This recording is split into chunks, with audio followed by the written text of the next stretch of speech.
I didn't plan to end my marriage on a Tuesday morning. But looking back, maybe that's exactly why it happened that way. Clean. Efficient. Like a business decision I'd been rehearsing in my head for months. At 7:30 a.m., the kitchen still smelled like burnt coffee and old toast. The same stupid mug sat near the sink, the one that said world's best husband. I remember noticing the chip on the rim and thinking I should throw it away. Funny how your brain grabs onto pointless details when you're about to do something irreversible. Ethan was sitting at the table, scrolling on his phone, still half asleep. He looked comfortable. Too comfortable. Like nothing in his world was about to shift. I stayed in the doorway. I didn't want to sit. Sitting felt like staying. Daniel stood beside me, straight-backed, calm, already in work mode. My father's lawyer. The man who would make sure this didn't turn messy. Ethan, Daniel said, sliding the papers onto the table. We'll keep this straightforward. Ethan looked up, confused then annoyed. What's this? I folded my arms. If I unfolded them, I knew my hands would shake. Divorce papers, I said. The word hung there. Heavy. Final. He stared at me like I'd just spoken another language. You're joking. I didn't answer. Daniel did. You have 72 hours to vacate the property, he said evenly.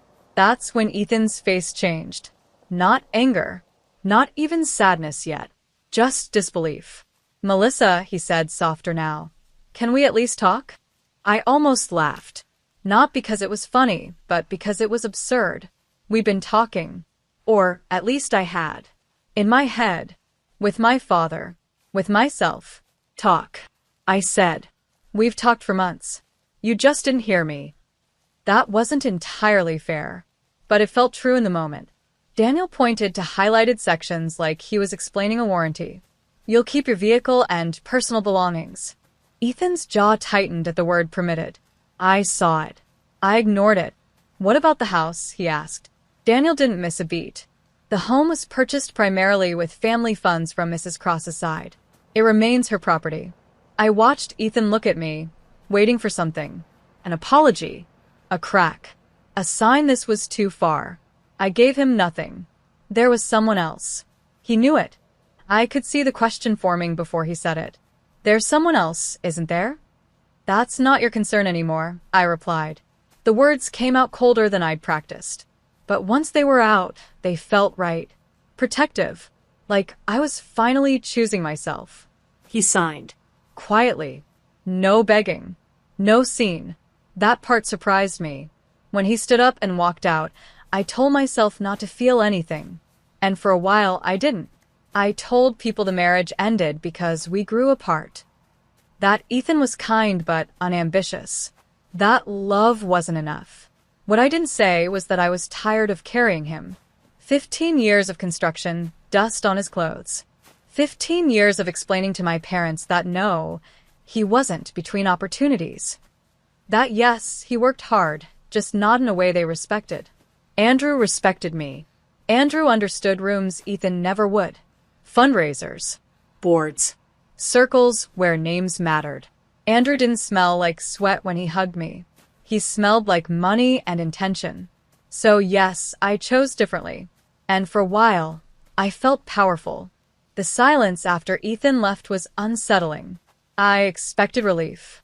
Instead, the house felt too big. Too quiet. I told myself it was temporary. That I'd fill it with better things. Andrew moved in slowly, like he didn't want to spook me.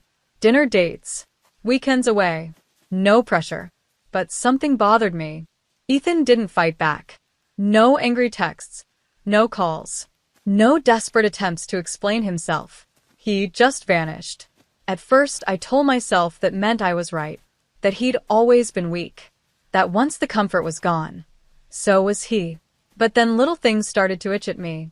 My father stopped making comments about having upgraded. Andrew started asking questions. Casual ones. About Ethan. About where he was staying. And then one night, Andrew mentioned a redevelopment project in 5 Points. Big money. Anonymous investor. I felt a strange twist in my stomach. Not fear. Recognition. I didn't know why. Yet. The gala invitation arrived a month later. Children's Hospital fundraiser. Black tie. Anonymous donor. Andrew insisted we go. When I walked into that ballroom, I felt like myself again. The lighting, the attention, the quiet hum of importance. Then I saw him. Ethan, in a tux, standing like he belonged. For a second, my brain refused to process it. This wasn't how the story was supposed to go. He was supposed to be struggling, renting some depressing apartment, regretting me.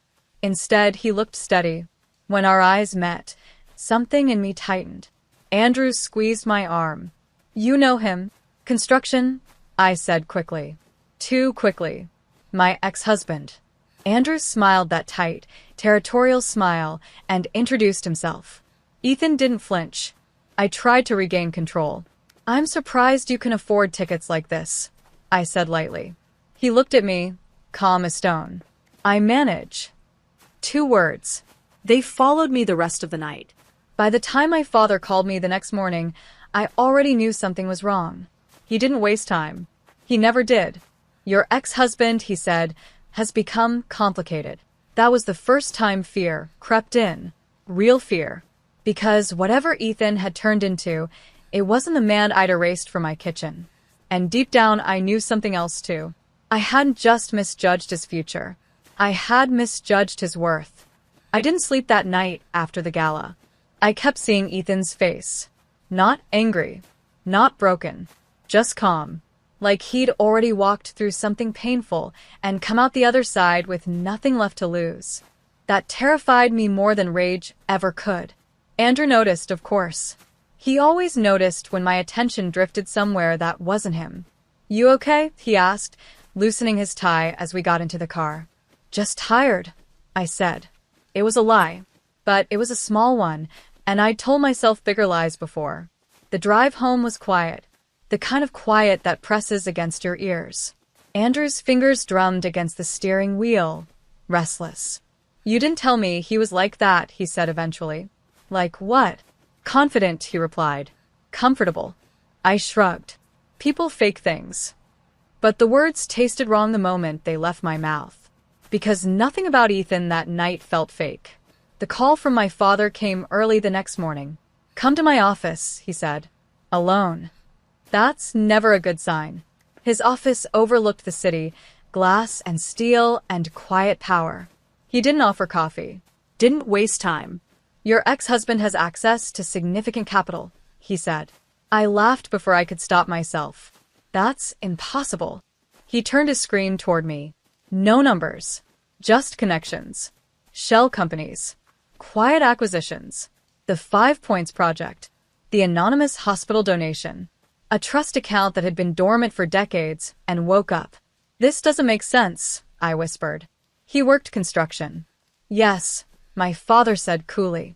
And apparently, he worked while carrying something you didn't know existed. My chest tightened. How much? I asked. He didn't answer directly. He didn't need to. Instead, he said, enough. The word echoed.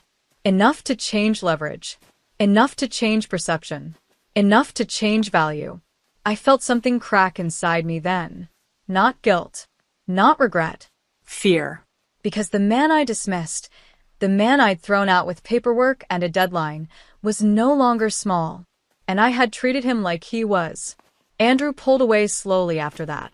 Not all at once. Not dramatically. Just space. Less texting. Shorter calls. Canceled dinners. Men like Andrew don't run when things get hard. They reposition. One night, after too much wine, he finally said it. I didn't sign up to compete. Compete with who? I asked, already knowing the answer. With your past, he said. With whatever Ethan is becoming. I stared at him. You're jealous? He laughed. No. I'm strategic. That word again. Everything was strategy now. A week later, he ended it. Cleanly. Politely. Like a business deal that no longer made sense. I need stability, he said. Not unpredictability. The irony almost made me choke. I tried to tell myself I didn't care. I had the house, the status, my father's approval. But at night, when the house went quiet, I found myself listening for sounds that weren't there anymore. Boots by the door. Tools clinking. Ethan humming while fixing something that didn't really need fixing. I hated myself for missing it. So I did what I'd always done. I reached for control. I asked my father to set up a meeting. Not with Ethan. With me. He resisted at first. You don't get to walk back into someone's life once you've priced them out. I'm not asking to walk back, I said. I just need to understand. He studied me. Careful, Melissa. Understanding often leads to regret. But he arranged it anyway. We met in a neutral place. A cafe downtown. Public. Safe. Ethan arrived on time. He looked different in daylight. Not polished. Not flashy. Just grounded. You wanted to talk, he said, sitting across from me. No anger. No warmth. Just facts. I didn't know, I said immediately. About the money. About your family. I know, he replied. That was it. No explanation. No defense. It was infuriating. You could have told me. I snapped. He finally looked at me then. Really looked. And you would have stayed? The question hit harder than any accusation. I opened my mouth. Nothing came out. Because the truth was ugly. I didn't leave because he was broke. I left because I thought he always would be. And when I saw a future that looked bigger, shinier, more impressive, I chose it. Ethan stood. That's all. I panicked. We were unhappy. We were unbalanced, he corrected calmly. And you solved it by stepping on me. The words were quiet. They crushed me. That night, I finally understood something. I hadn't married Ethan because he impressed me. I married him because he steadied me. And when I stopped valuing that, I lost it.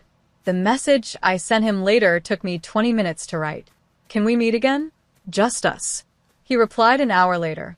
No. Move on. 3 words. Final. The same way I'd spoken to him in that kitchen. And suddenly, I understood the weight of them. After Ethan said no, something inside me finally broke. Not loudly. Not dramatically. It was quieter than that. Like a structure giving way after years of hidden cracks. I went through the motions for weeks after. Smiling at lunches. Nodding in meetings. Living in the house that was technically mine but suddenly felt staged, like a model home where no one actually lives. People thought I was fine. That was the worst part. Because I wasn't fine, I was hollow. My father noticed before anyone else. He always did. You look distracted, he said one evening, pouring himself a drink in his study. Regret is a dangerous thing, Melissa. It clouds judgment. I'm not regretting, I said automatically. He raised an eyebrow. Then why are you still talking about him? That shut me up. Because I didn't have an answer that didn't make me sound pathetic. A week later, my father made his move. He didn't ask my permission. He never did. He invited Ethan to his office. When he told me afterward, I felt sick. You had no right, I snapped. He looked at me calmly. I had every right. I'm cleaning up a situation that's starting to smell. I knew what that meant. Reputation. Control. Damage management. Ethan told me about the meeting himself. He didn't have to, but he did. We ran into each other accidentally, or at least it felt accidental, outside a quiet grocery store near downtown. I almost didn't recognize him at first. No suit. No hard hat. Just jeans, a jacket, groceries under one arm. Normal. And somehow that hurt more than seeing him in a tux. Your father invited me to his office, he said after a moment. My stomach dropped. What did he say? Ethan exhaled slowly. That you made a mistake. That reconciliation could be mutually beneficial. I closed my eyes. Of course he'd phrase it that way. I didn't ask him to, I said quickly. I know, Ethan replied. He made that clear. We stood there in silence, cars passing behind us. Then he added, he offered incentives. My chest tightened.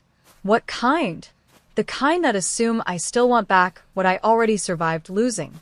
That was when I understood something fundamental. Ethan wasn't angry anymore. He was finished. My father hadn't gone to him because he cared about my happiness. He gone because he was losing control of the narrative. A man he once dismissed as insignificant had become untouchable, quietly powerful, unreachable. That kind of thing unsettles men like my father. The next time I saw Ethan was at the community opening. I hadn't planned to go. I drove past the area by accident, or so I told myself, and saw the crowd. Balloons. Music. Children running between buildings that used to be abandoned shells. I parked down the street. I watched from my car. Ethan stood in the middle of it all, hands in his pockets, listening more than talking. He wasn't performing. He wasn't seeking attention. He belonged there. Families shook his hand. Kids ran past him like he was part of the background. Not special, just safe. I'd never seen him look so complete. And for the first time, I didn't think I should be standing beside him. I thought, I don't belong there anymore. That realization hurt worse than rejection. I tried dating again. It didn't work.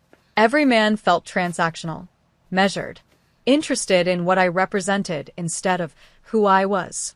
I had become exactly what I thought I wanted to be, and I hated it. One night, months later, I found myself standing in the kitchen at 7:30 a.m. Same time. Different day. The house smelled like coffee. I stared at the empty chair across from me. That stupid mug was gone. So was the warmth. I finally let myself cry. Not pretty tears. Not cinematic ones.